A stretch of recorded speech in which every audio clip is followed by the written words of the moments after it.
صباح الخير أحبائي وأعزائي، مع قناتكم قناة الملك والأمير. وحشتوني جدا الحقيقة. النهاردة عندنا أخبار حلوة وأخبار مش تمام، لكن هنبتدي بالأخبار.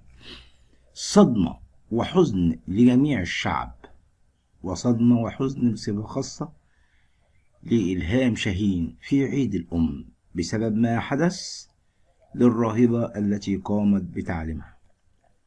ماذا حدث؟ في يوم عيد الأم ذهبت الفنانة الجميلة إلهام شاهين لزيارة الراهبة صوفي التي كانت ناظرة مدرستها في طفولتها، فكانت الصدمة الكبيرة لها التي جعلتها حزينة، وهي كما قالت الراهبة التي أقبل يديها هي الأم صوفي، كانت ناظرة مدرستي في طفولتي، وكانت أم حنونة جدا لكل الأطفال، وكنت أعتبرها بالفعل أمي الثانية.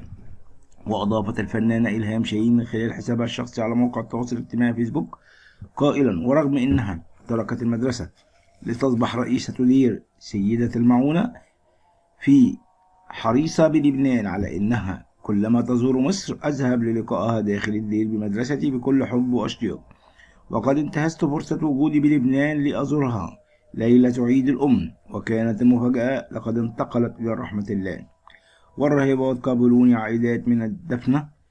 القدر لم يمنحني الفرصة لأراها لآخر مرة، وتبارك بها، الله يرحمها ويسكنها فسيح جناته، لقد كانت ملاكا في صورة إنسان. عزائي لنفسي لكل راهبات دير سيدة المعونة بلبنان. واختتمت الأخت تقلة التي عن يساري هي نظيرة مدرستي الآن، وقد كانت تدرس لي في ابتدائي 10 عمر طويلة، أحبها من كل قلبي هي وكل الإخوات الطيبات الحنونات التي على أعلى درجة من الرقي والإنسانية.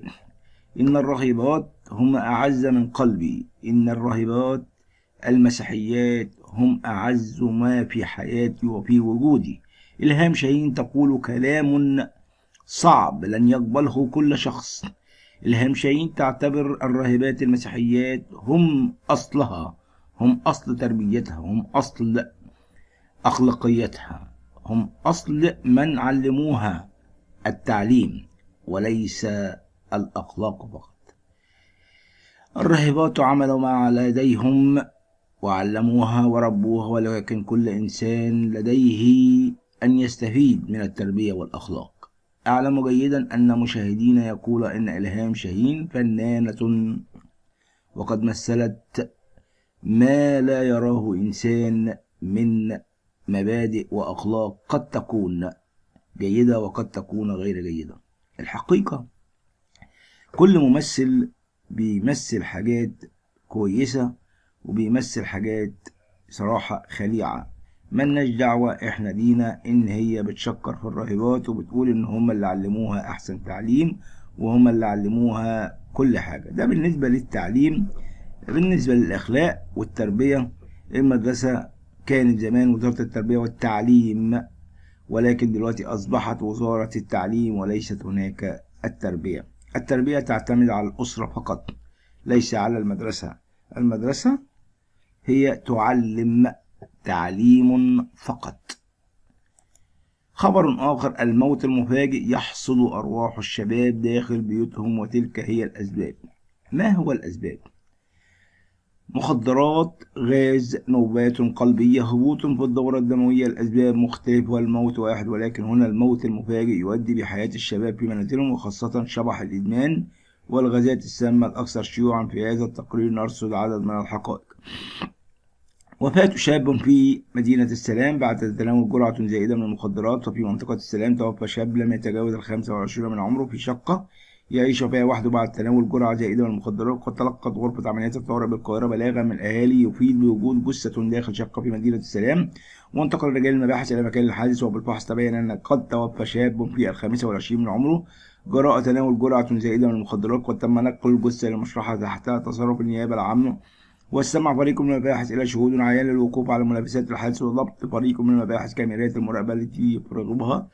وبعد ما أن فرغوها وصدر محضر بالواقع، وتولت النيابة العامة التحقيق. قال الدكتور وليد هنيدي الخبير النفسي أن هناك عدد كبير من الشباب يهربون من مشاكل أسرتهم وحياتهم باللجوء إلى المخدرات، رغم أنهم ليس مدمني مخدرات، لكنهم يجدونها هي الهروب الوحيد أو أن المخدر هو الحل، ويجب حمايتهم من مخاطر الأزمات النفسية التي تؤدي به إلى الإدمان ثم الموت. كما أكد أن مشاكل الوحدة والاغتراب عن الأسرة أو عدم الاختلاط بالمجتمع وتكوين الأصدقاء قد تدفع الشباب إلى الشعور بالوحدة، مما يؤدي بهم إلى أزمات واضطرابات نفسية تدفعهم لإيذاء أنفسهم للتخلص من مشاكلهم وإنهاء حياتهم. العثور على جثة موظف داخل منزله في مدينة حلوان. أيضا عثر الأهالي على جثة موظف داخل منزله وتبين أنه يعيش بفراغه ولم يكن هناك اشتباه جنائي، والوفاة كانت بسبب نوبة قلبية وهبوط في الدورة الدموية.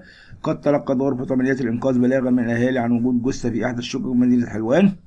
على الفور تحركت الأجهزة الأمنية وتبين أن جثة ميم س 33 سنة موظف، وبعد فحص الجثة وتفريغ كاميرات المراقبة للوقوف على ملابسات الحادث، واستمعت النيابة إلى أقوال أقاربه الذين أكدوا أنه يمر بأزمة في الفترة الأخيرة، وتم إعداد التقرير اللازم بالحادث وعرضه على النيابة. الغاز يقتل الشباب، شاب وفتاة بأكتوبر. وفي أكتوبر داخل شقة لقدت فتاة وشاب أنفسهم الأخيرة بعد تسرب غاز أثناء نومهما وتوفيا على الفور، ولا يوجد شك جنائي. تلقت مديرية أمن الجيزة اختارا من شرطة الطوارئ يفيد وجود قتلى داخل الشقة بالحي الرابع من أكتوبر. على الفور تحركت الأجهزة الأمنية مدعومة بعربات الإسعاف وعثرت على جثة ميم أ 35 سنة وهي 40 سنة متوفية، وكشفت التحقيقات عن إصابتهم بالاختناق جراء تسرب غاز ونقل الجثتين إلى المشرحة، فيما يجري المباحث التحقيقات واستجواب شهود العيان والجيران.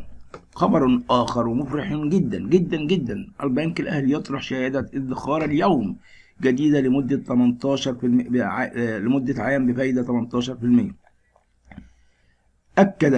أعلن البنك الأهلي المصري طرح شهادة الادخار جديدة مدة عام بأسعار فائدة سنوية قد تبلغ 18%، حيث أكد رئيس مجلس إدارة البنك الأهلي المصري هشام عكاشة في تصريحات صحفية صباح اليوم بأن لجنة الإلكو بالبنك الأهلي قد عقدت اجتماع عاجل صباح اليوم الاثنين بعد قرار البنك المركزي رفع أسعار الفائدة بنسبة 1%.